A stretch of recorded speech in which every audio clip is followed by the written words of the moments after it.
amigos queridos. É sempre uma alegria muito grande quando a gente sabe que está ligado em pensamento a corações tão amados como esses que a gente tem na casa de Francisco de Assis. Hoje a gente tem uma alegria muito grande. A gente vai receber mais uma vez aqui em nossa casa a nossa companheira de ideal espírita, a Ivana Raschke, pessoa muito conhecida no movimento espírita, é uma trabalhadora incansável na seara do Cristo. Ela já foi presidente da Federativa de Goiás e hoje ela é ligada ao Instituto Goiano de Estudos Espíritas. A Ivana hoje vai nos brindar com o tema Senhor, que queres que eu faça? Mas antes da Ivana começar a discorrer sobre aquilo que preparou para nós nesse dia de hoje, nós escolhemos uma página do livro Vinha de Luz, de autoria de Emmanuel, pelas mãos de Chico Xavier. É a lição 60, que se intitula Que fazeis de especial? Que fazeis de especial? Disse Jesus, está no Evangelho de Mateus, capítulo 5, versículo 47. Iniciados na luz da revelação nova, os espiritistas cristãos possuem patrimônios de entendimento muito acima da compreensão normal dos homens encarnados. Em verdade, sabem que a vida prossegue vitoriosa além da morte, que se encontram na escola temporária da Terra em favor da iluminação espiritual que lhes é necessária. Que o corpo carnal é simples vestimenta a desgastar-se cada dia. Que os trabalhos e desgostos do mundo são recursos educativos. Que a dor é o estímulo às mais altas realizações. Que a nossa colheita futura se verificará de acordo com a sementeira de agora. Que a luz do Senhor clarear-nos-á os caminhos sempre que estivermos a serviço do bem. Que toda oportunidade de trabalho no presente é uma bênção dos poderes divinos. Que ninguém se acha na crosta do planeta em excursão de prazeres fáceis, mas sim em missão de aperfeiçoamento, que a justiça não é uma ilusão e que a verdade surpreenderá toda a gente. Que a existência na esfera física é abençoada oficina de trabalho, resgate e redenção, e que os atos, palavras e pensamentos da criatura produzirão sempre os frutos que lhes dizem respeito no campo infinito da vida. Efetivamente, sabemos de tudo isso. Em face, pois, de tantos conhecimentos e informações dos planos mais altos, a beneficiarem nossos círculos felizes de trabalho espiritual, é justo que ouçamos a interrogação do Divino Mestre: que fazeis mais que os outros? E agora, meus irmãos, vamos então elevar os nossos pensamentos ao alto. Vamos aproveitar essas vibrações benfazejas que nos chegam através da casa de Francisco de Assis. Vamos elevar os nossos pensamentos ao alto e vamos dizer assim: Senhor Jesus, Mestre amado, gratidão por mais esse momento de encontro, gratidão por mais esse momento de aprendizado, gratidão por mais esse convite que nos é feito a colocarmos o Evangelho em prática. Hoje, em especial, pedimos suas bênçãos para nossa irmã Ivana, que vai nos falar hoje acerca de um tema tão especial, que ela possa ser intuída e que traga para nós o seu melhor. Por fim, Jesus amado, pedimos que lance suas vibrações sutis de paz e luz para o nosso orbe, tão necessitado de aprender o que significa a palavra e o sentimento amor. Que assim seja, graças a Deus.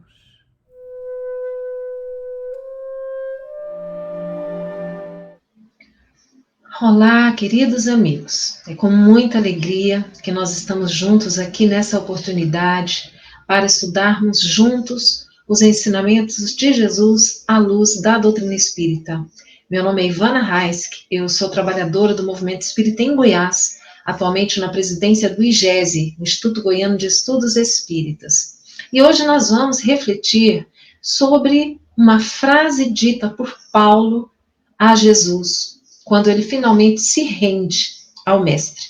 Nós vamos nos lembrar que Paulo, que na verdade era Saulo de Tarso, era um doutor da lei, era uma pessoa muito preparada, muito culta, conhecia muito da lei, e ele era muito rígido, muito rigoroso no cumprimento da lei.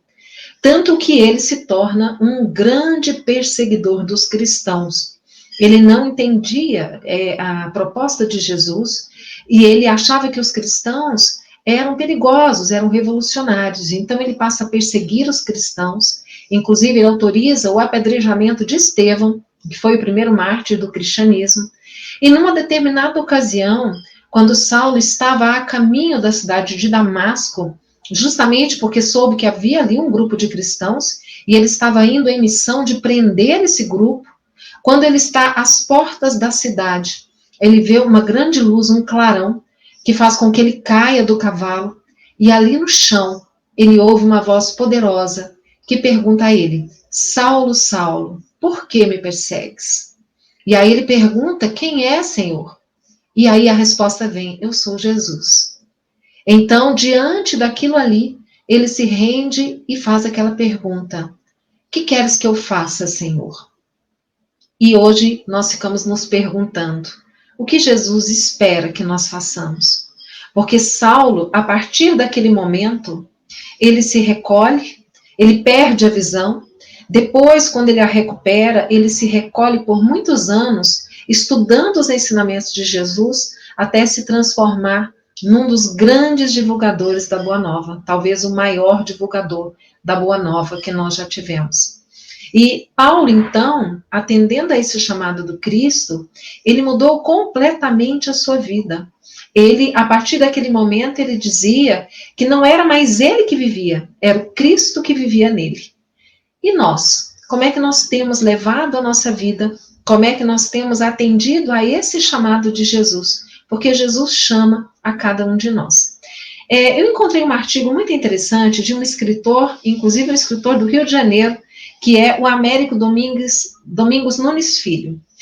O Américo, ele escreveu um artigo, está publicado na internet, exatamente sobre essa passagem do Evangelho. E nós vamos destacar alguns trechos que são muito interessantes para a nossa reflexão.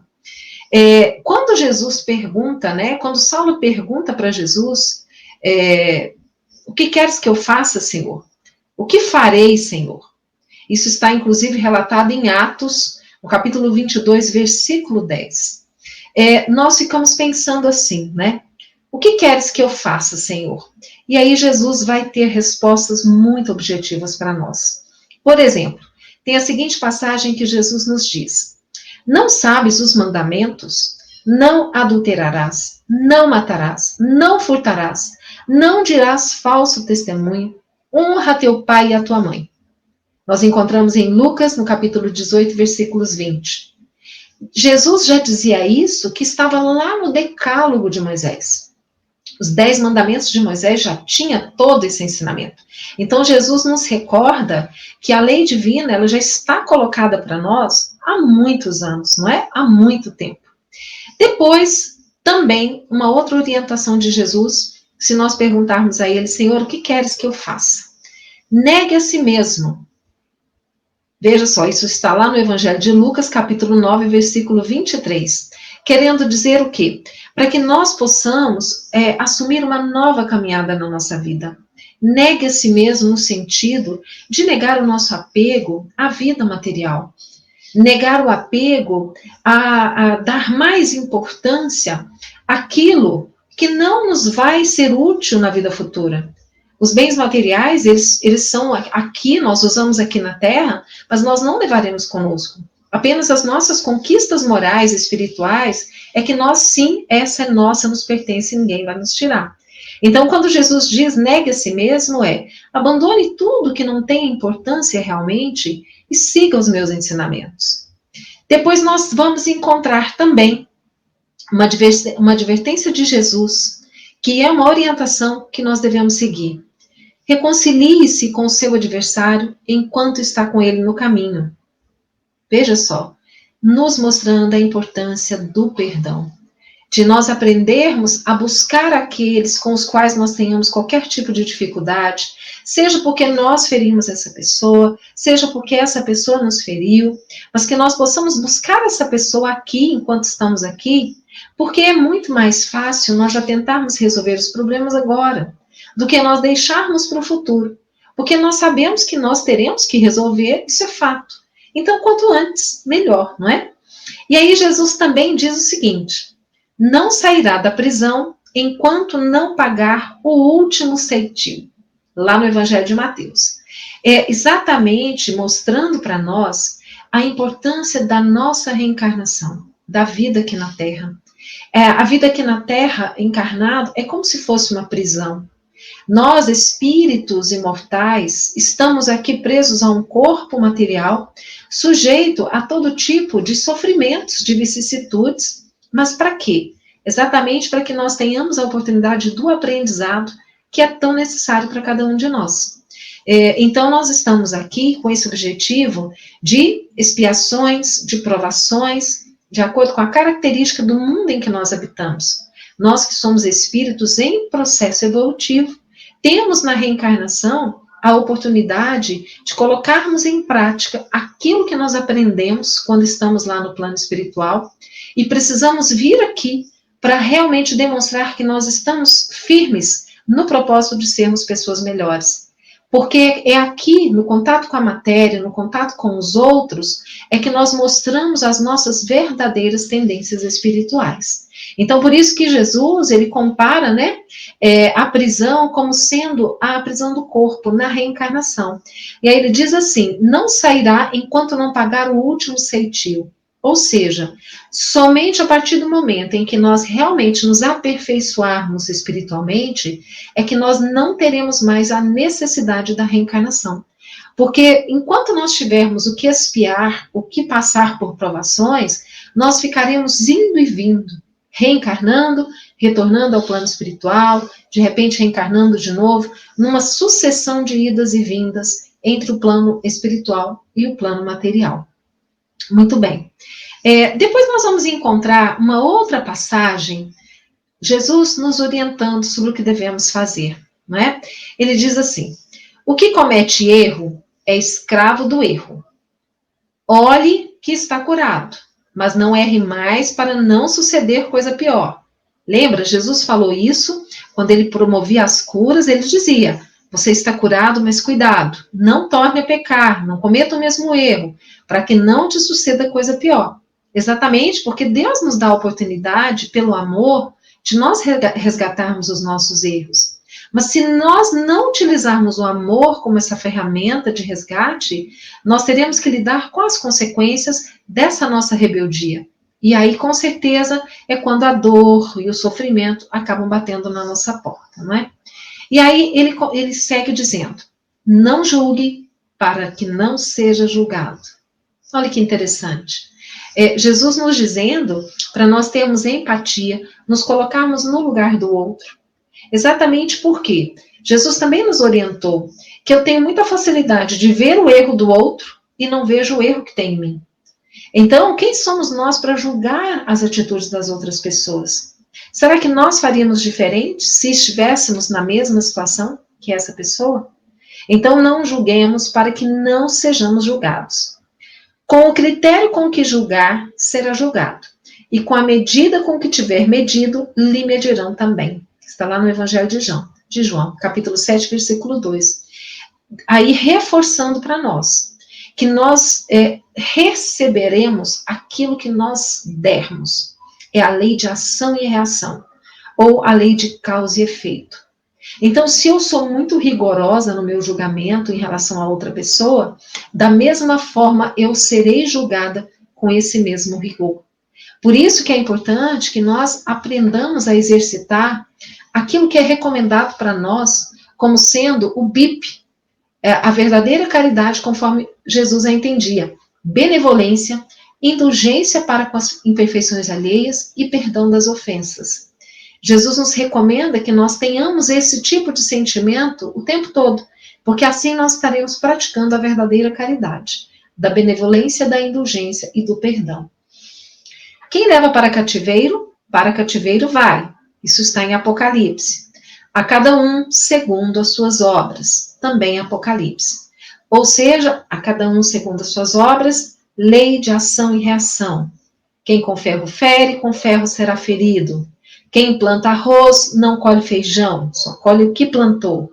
Então é a lei do plantio e da colheita.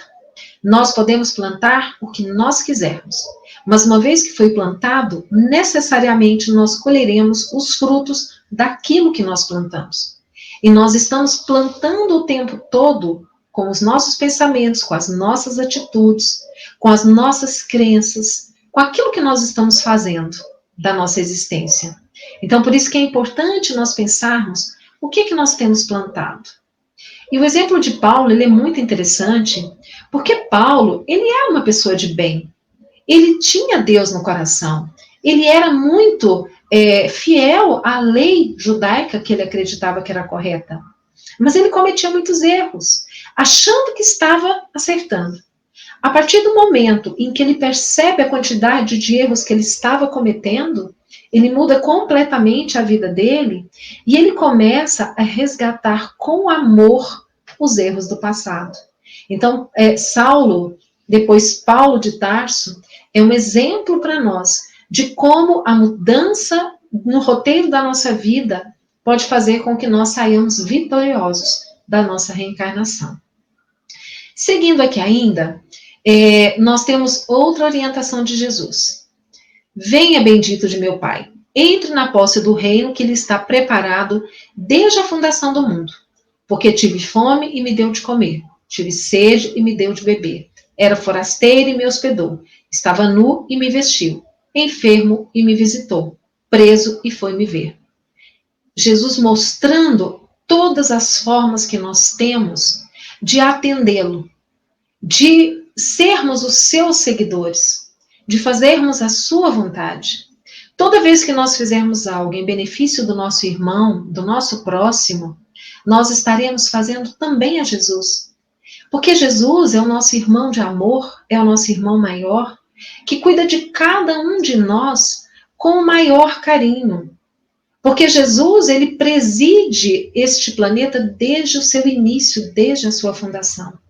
Portanto, ele acompanha o início do nosso processo evolutivo. Então, é aquele irmão mais velho, aquele irmão maior, que tem muito amor e carinho por cada um de nós. Então, sempre que eu faço algo em benefício do outro, que é meu irmão, porque somos todos filhos de Deus, assim Jesus se alegra com as nossas atitudes. Mas ele também nos adverte, e ele diz assim: se vocês querem seguir as minhas pegadas, os meus exemplos, é importante que saibam, nem todo que me diz Senhor, Senhor, entrará no reino dos céus, mas aquele que faz a vontade do meu Pai. Por quê, gente? Porque não pode ser um culto exterior. Não pode ser da boca para fora. Não adianta nós fazermos lindos discursos, não adianta nós termos o espiritismo na nossa vida e acharmos tudo lindo e falarmos e divulgarmos, se esse mesmo espiritismo que vem para reviver o ensinamento de Jesus, se ele não for capaz de nos auxiliar na nossa transformação moral. E é claro que nós sabemos que isso não acontece de um dia para o outro, porque a natureza não dá saltos. Mas quando Allan Kardec pergunta como é que se reconhece o verdadeiro espírita, Os espíritos dizem que o verdadeiro espírita é o mesmo que o verdadeiro cristão, e que eles são reconhecidos pelos esforços que eles se empreendem em domar as suas más inclinações e se transformarem em pessoas melhores. Então, é uma luta que nós temos que travar conosco mesmo, no sentido de nos melhorarmos, de nos tornarmos pessoas mais benevolentes, indulgentes, aprendendo a perdoar, não é? Sendo caridosos verdadeiramente, desenvolvendo as virtudes dentro de nós, a paciência, o amor, tantas outras que nós precisamos tanto desenvolver, ao mesmo tempo em que nós consigamos transformar os vícios morais, como o ódio, o egoísmo, o orgulho, a vaidade, tantos outros, que nós possamos transformá-los nas virtudes. Então, esse é o caminho que Jesus espera de cada um de nós. Então, não adianta nós falarmos da boca para fora, não é? Senhor, Senhor, não adianta. Se o coração não estiver cheio desse sentimento, é como se fosse uma prece que não chegasse, né? Não atingisse o seu objetivo. E aí também Jesus diz assim: muitos naquele dia hão de dizer-me, Senhor, Senhor. Porventura, não temos nós profetizado em seu nome, e em seu nome não expelimos demônios, e em seu nome não fizemos muitos milagres? Então lhes direi explicitamente: nunca vos conheci. Apartai-vos de mim, os que praticai a iniquidade. Ou seja, nós sabemos qual é o caminho. Jesus esteve conosco e ele veio para nos ensinar, e não somente falando, ele vivenciou tudo aquilo que ele nos ensinou. Então, se nós sabemos esse caminho, nós não podemos alegar ignorância. Depende de nós esse esforço que nós temos que fazer diariamente na construção de um mundo melhor. E esse mundo melhor, ele começa dentro de cada um de nós. Muito bem. Bom, nós temos também alguns outros exemplos que são muito interessantes e que eu quero compartilhar com vocês, que estão no livro Boa Nova, psicografado por Francisco Cândido Xavier, ditado pelo espírito Humberto de Campos. Esse livro, ele traz 30 histórias, 30 contos, e nos mostram como Jesus influenciou diretamente na vida dessas pessoas, desses personagens. Assim como nós vimos o quanto Jesus influenciou na vida de Paulo de Tarso, ele também influenciou na vida de tantos outros. Então, o livro Boa Nova, ele nos traz alguns desses exemplos. E eu quero compartilhar com vocês, inicialmente, o capítulo 8, que tem o título Bom Ânimo, que nos conta a história de Bartolomeu. Bartolomeu, ele era um discípulo de Jesus. Mas Jesus observava que Bartolomeu, embora fosse muito dedicado, sempre acompanhava Jesus, onde Jesus estava, Bartolomeu estava ali junto, apoiando, acompanhando. Bartolomeu era uma pessoa triste, ele era melancólico. Então Jesus percebia isso nele. E numa determinada ocasião, em que eles estavam na casa de Simão Pedro, Simão estava ali envolvido com os afazeres domésticos, com a família, Jesus viu então a oportunidade de conversar mais intimamente com Bartolomeu. E questionou a ele de onde vinha aquele sentimento e aquela tristeza. E olha só o que Bartolomeu disse a ele. Quando esclarecestes que o vosso reino não é deste mundo, experimentei uma nova coragem para atravessar as misérias do caminho da terra. Pois aqui, o selo do mal parece obscurecer as coisas mais puras. Por toda parte, é o triunfo do crime, o jogo das ambições, a colheita dos desenganos. Percebam bem, nós poderíamos transportar essa fala de Bartolomeu para os dias atuais. Porque quantas vezes nós não nos sentimos exatamente assim como ele? Nós olhamos, vendo as coisas que acontecem no mundo, nós pensamos, meu Deus, mas não é possível, será que só existe o mal? Principalmente, meus irmãos, se nós ligamos as nossas televisões, colocamos lá nos telejornais, nós só recebemos notícias ruins, só tragédias, só coisa ruim acontecendo. E isso, inclusive, pode nos adoecer. Porque nós começamos a pensar que o mundo é somente aquilo que é transmitido pelos noticiários. Mas nós sabemos que, na verdade, muitas coisas boas estão acontecendo. Infelizmente, isso não é do interesse da mídia. A mídia mostra o que é de péssimo, de ruim, tragédia. Agora, se nós dermos audiência, é isso que vai continuar acontecendo. Eu confesso para vocês que na minha casa a gente não tem televisão, porque eu não vejo nada de útil que possa acrescentar para mim. Se eu preciso de notícias, eu acesso à internet. Exatamente porque nós não podemos entrar nessa onda de pessimismo, de achar que só existem pessoas corruptas, que só existem pessoas malvadas, não é? Porque existem muitas pessoas boas nesse momento fazendo bem, fazendo a caridade, mas isso não está sendo mostrado. Assim como existem muitas pessoas morrendo, existem muitas pessoas nascendo. Isso faz parte do ciclo da vida. Então, nós precisamos pensar o seguinte, nós não queremos um mundo perfeito. Não podemos ter esse mundo perfeito, porque é justamente o que Jesus fala para Bartolomeu. Ele diz assim, já tive a ocasião de ensinar que o meu reino não é deste mundo. Isso não quer dizer que eu desdenhe o trabalho de estendê-lo um dia aos corações que mourejam da terra. E aí ele diz assim, o evangelho terá de florescer, primeiramente, na alma das criaturas, antes de frutificar para o espírito dos povos. No entanto, venho de meu Pai, cheio de fortaleza e confiança, e a minha mensagem há de proporcionar grande júbilo a quantos a receberem de coração. Então percebam bem, quando ele começa dizendo aqui, o evangelho terá de florescer primeiramente nas almas das criaturas. Isso quer dizer que essa transformação, ela é interior. Nós não temos como mudar o outro. Nós precisamos trabalhar para a nossa mudança, para a nossa melhoria. Porque é assim que nós vamos construir um mundo melhor. Não adianta eu jogar a responsabilidade para outras pessoas. Nós queremos viver num mundo melhor, num país melhor, com mais segurança, com mais oportunidades. Mas a mudança, ela precisa começar em nós. Porque se eu me modifico, e você se modifica, e o outro se modifica, assim nós modificamos a sociedade.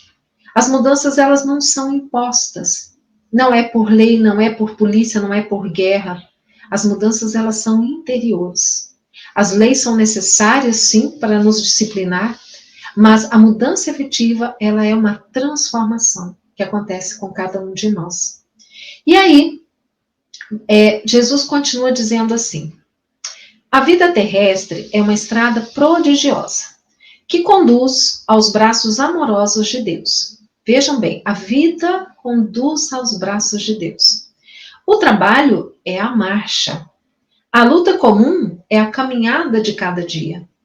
Ou seja, essa luta que nós temos, todos nós temos diariamente, que eu tenho, que você tem, que todos temos, isso faz parte desse nosso processo de aprendizagem, do nosso processo evolutivo.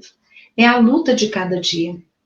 Os instantes deliciosos da manhã e as horas noturnas de serenidade são os pontos de repouso. Mas ouve-me bem, na atividade ou no descanso físico, a oportunidade de uma hora, de uma leve ação, de uma palavra humilde, é o convite de nosso Pai para que semeemos as suas bênçãos sacrossantas. Olha que bênção que nós temos à noite para descansarmos. É o momento em que nós precisamos para o descanso do corpo, para o refazimento do espírito, que liberto do corpo pode estar no mundo espiritual, encontrando amigos queridos, participando de reuniões de estudo, de trabalhos. Deus nos dá essa oportunidade do refazimento. E nós, quantas vezes, nos esquecemos de agradecer, não é? Por tantas coisas maravilhosas que Deus coloca nas nossas vidas. E aí Jesus ainda continua dizendo assim, na obcecação de sua vontade própria, falando em relação aos homens, né? A nós, na obcecação de sua vontade própria, ferem a fronte nas pedras da estrada. Pensa bem, cabeça dura que nós somos, não é? A gente tem esse ditado que diz que nós somos, às vezes, cabeça dura, ficamos dando cabeçada. Exatamente assim, uma linguagem alegórica, mas mostrando a nossa teimosia, a nossa rebeldia. Cerram os ouvidos à realidade espiritual. Vendam os olhos com a sombra da rebeldia e passam em lágrimas, em desesperadas imprecações e amargurados gemidos, sem enxergarem a fonte cristalina, a estrela cariciosa do céu, o perfume da flor, a palavra de um amigo, a claridade das experiências que Deus espalhou para a sua jornada em todos os aspectos do caminho. Como é comum nós valorizarmos apenas aquilo que é ruim, nós enfatizarmos as dificuldades que a vida nos apresenta. Mas e quantas coisas maravilhosas que Deus nos oferece? A natureza, que está aí mantendo o equilíbrio da vida na Terra, com a sua beleza exuberante. Os pássaros, os animais de forma geral, o céu maravilhosamente lindo que nós temos, as chuvas, tudo isso que Deus nos dá gratuitamente e que nós nos esquecemos às vezes de agradecer, não é? O céu estrelado, uma noite enluarada, e os amigos, e os familiares, e as pessoas com as quais nós temos tanta afinidade, mesmo não sendo nossos parentes consanguíneos. Então nós temos muitos motivos, meus irmãos, para agradecermos a Jesus e seguir esse caminho que ele está nos orientando. Aí, seguindo, Bartolomeu ainda faz um outro questionamento. Mestre, os vossos esclarecimentos dissipam os meus pesares, mas o Evangelho exige de nós a fortaleza permanente? Então Bartolomeu ficou pensando, meu Deus, mas nós temos então que sermos perfeitos o tempo todo? É fortaleza sempre, a luta o tempo inteiro? E aí olha a resposta de Jesus. A verdade não exige, transforma. Exatamente porque quando nós nos transformarmos pelo que o Evangelho de Jesus vem nos trazer, essa transformação não exigirá de nós nenhum sacrifício, nenhum esforço. Vai ser algo que nós faremos tranquilamente, nós faremos espontaneamente, porque já estará fincadas suas raízes dentro de nós. E aí Jesus continua dizendo assim, o Evangelho não poderia reclamar estados especiais de seus discípulos. Porém, é preciso considerar que a alegria, a coragem e a esperança devem ser traços constantes de suas atividades em cada dia. Jesus sabe que nós não somos perfeitos. Ele sabe que nós não conseguiremos ter essa perfeição aqui agora. Ele não espera isso de nós. Mas ele espera que com o conhecimento que ele veio nos trazer e a exemplificação de vida que ele nos deu, nós possamos cultivar dentro de nós esses sentimentos da coragem, coragem, esperança e alegria. Coragem para enfrentarmos a vida, para enfrentarmos as dificuldades. Como nós temos vivido esses tempos de pandemia, de tantos medos e inseguranças para tantos de nós, que nós enfrentemos com coragem, sabendo que Deus é nosso Pai, não nos desampara. Deus está conosco o tempo inteiro. Nós também devemos ter alegria, porque a alegria é um sentimento que não pode depender de fatores externos. Eu posso ter o estado de alegria o tempo inteiro, mesmo que em alguns momentos eu me entristeça com algo, mas na minha natureza eu trago essa alegria. E a esperança que não pode faltar a nenhum de nós, a esperança de que todos nós estamos destinados à felicidade, porque Deus nos criou destinados para a felicidade, destinados à perfeição. Um dia nós chegaremos lá, vai depender de cada um de nós, da nossa luta, do nosso esforço, e nós sabemos que o caminho para isso é a transformação, é nos tornarmos pessoas boas. Se nós conseguirmos um dia fazer tudo que Jesus fez, com certeza nós seremos espíritos puros, não é? E aí Bartolomeu pergunta assim, e quando os negócios do mundo nos são adversos? E quando tudo parece em luta contra nós? Porque muitas vezes a impressão que nós temos é essa mesma. Não é que nada dá certo. Às vezes a vida material da gente está uma dificuldade. Nós vivemos num país em que nós sabemos que as desigualdades sociais são tão grandes. E às vezes nós temos que lutar tanto para ter um mínimo, de condição de dignidade de viver. E as coisas nem sempre dão certo. E aí Bartolomeu pergunta, mas Senhor, né? E quando nada dá certo? Olha só que interessante que foi a resposta de Jesus. Qual o melhor negócio do mundo, Bartolomeu? Será a aventura que se efetua a peso de ouro? Muitas vezes amordaçando-se o coração e a consciência para aumentar as preocupações da vida material? Ou a iluminação definitiva da alma para Deus, que se realiza tão só pela boa vontade do homem, que deseja marchar para o seu amor por entre as luzes do caminho? Nós imaginamos que as pessoas que têm dinheiro têm uma vida maravilhosa, não têm problemas. E todos nós que estamos neste mundo temos as nossas dores, temos as nossas dificuldades. Se a nossa são os bens materiais, pensemos o seguinte, menos mal. Porque certamente esses bens materiais, eles são concedidos a nós, em muitos casos, por empréstimo da providência divina, para que nós possamos trabalhar em benefício também da comunidade do outro. Se nós nessa reencarnação não estamos na posse desses bens materiais, foi porque certamente assim nós escolhemos, ou assim os nossos benfeitores espirituais entenderam que era o melhor para nós, para que nós pudéssemos passar pela prova que nos é importante aqui nessa reencarnação, ou para expiarmos erros do passado, de abusos que já tenhamos cometidos no campo da riqueza dos bens materiais. Então, nós temos que entender que tudo que nos acontece é para o nosso bem. Se eu faço o melhor, se eu me esforço, se eu trabalho, se eu busco, mas eu não consigo, vamos entender que isso pode ser uma prova que eu mesmo pedi, ou uma expiação por erros do passado. Não é importante que nós tenhamos isso em mente. E aí Bartolomeu se lembra que ele tinha perdido a mãe, perdido entre aspas, né?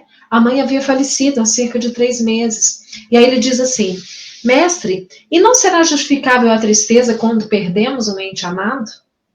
E aí Jesus diz assim, mas quem estará perdido se Deus é o Pai de todos nós? Nos lembrando que, na verdade, a morte, ela é apenas da matéria. Esse corpo que é material, perecível. Nós não. Nós somos espíritos, seres espirituais. Então, nós não morremos. Nós já vivíamos antes de reencarnarmos aqui, prosseguiremos vivendo após a morte desse corpo que hoje nós vestimos. É importante que nós tenhamos essa certeza, porque Deus, de acordo com o que Jesus nos ensinou, é o Pai de amor e bondade. E nós não conseguiremos compreender a justiça divina se nós pensarmos que a vida é somente esse intervalo entre o nascimento e o túmulo. Pela lógica, nós compreendemos que existe muito mais além. Nós prosseguiremos vivendo. E é o que Jesus fala para ele. E aí Jesus diz assim, a morte do corpo abre as portas de um mundo novo para a alma. Ninguém fica verdadeiramente órfão sobre a terra, como nenhum ser abandonado, porque tudo é de Deus e todos somos seus filhos. Eis porque todo discípulo do Evangelho tem que ser um semeador de paz e de alegria.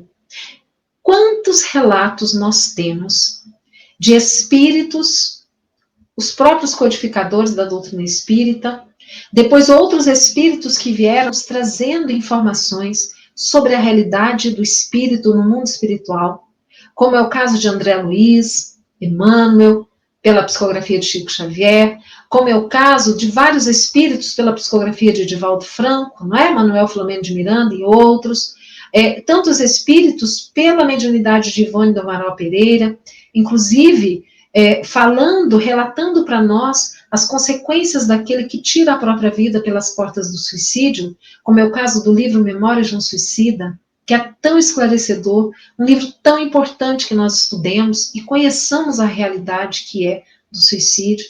Então nós não temos, meus irmãos, por que duvidar.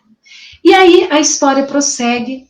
Depois disso, Bartolomeu ele volta para a casa dele, ele volta caminhando, era um outro lugar, uma outra cidadezinha próxima, e ele fala que quando ele volta para casa, ele começa a olhar a vida com outros olhos. Ele começa a apreciar o céu estrelado sobre ele, as águas calmas do mar da Galileia. Quando ele chega em casa, os irmãos o agridem, o pai o agride, exatamente porque não entendem o porquê dele seguir Jesus. E ele, naquele momento, ele pensa, eles não conhecem Jesus. Por isso, eu preciso entender. Eu não posso revidar, porque eu conheço Jesus. E aí, ele fala que durante aquele dia todo, nas relações do trabalho, com os amigos, ele sempre tinha uma palavra de gentileza, sempre uma atitude de bondade. E Jesus percebe essa transformação e se alegra. Então, quando nós fizermos essa pergunta a nós, Senhor, o que queres que eu faça? Nos recordemos de todos os ensinamentos que Jesus já nos trouxe, porque Ele é o caminho, a verdade e a vida, ou o caminho da verdade e da vida. Se nós seguirmos o seu exemplo, certamente que nós chegaremos ao nosso destino, que é a perfeição e a felicidade. Bom, nós queremos terminar com uma música que foi composta por um autor goiano, um artista goiano, que é Maurício Keller, nosso querido amigo Maurício Keller. Ele fez uma composição para um dos nossos congressos espíritas aqui da Federação Espírita de Goiás, cujo tema era Atitude Cristã. Então, Maurício fez a música composta especialmente para o congresso, e eu gostaria que vocês conhecessem, porque realmente é uma música linda, que tem uma letra linda, uma melodia linda, que nos leva à reflexão. Mas desde já eu agradeço muito pela atenção de cada um de vocês, e que Jesus possa nos abençoar hoje e sempre. Vamos aqui então tentar compartilhar essa música. Senhor, o que queres que eu faça? Senhor, o que queres que eu faça?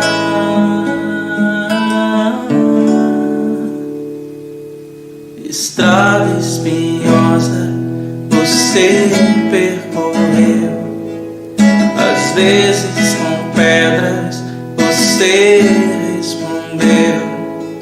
Acalma este pranto, a culpa que dói, eleva o semblante e se reconstrói. Ama, trabalha, espera, perdoa. A boa nova se ergue no bem, que se doa, que se doa. Ama, trabalha, espera, perdoa. A boa nova se ergue no bem, que se doa, que se doa.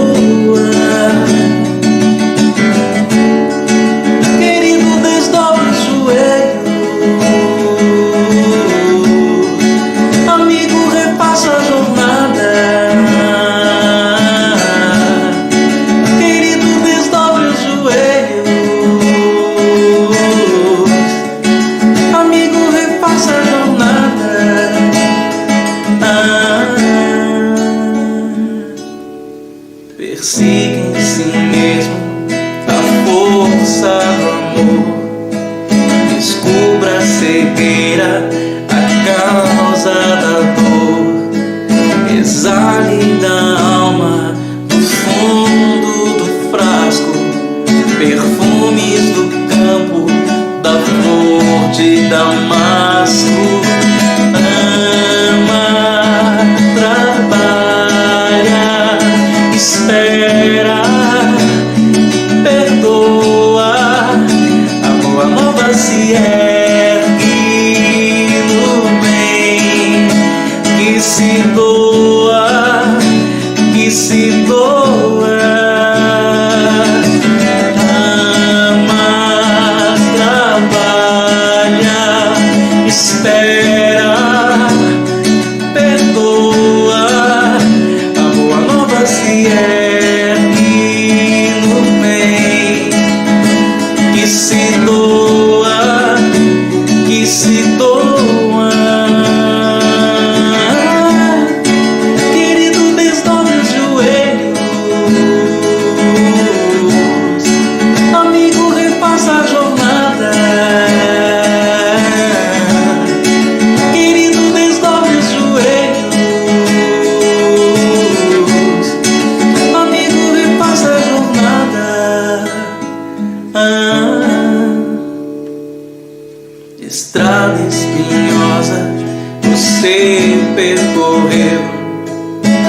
vezes com pedras você respondeu.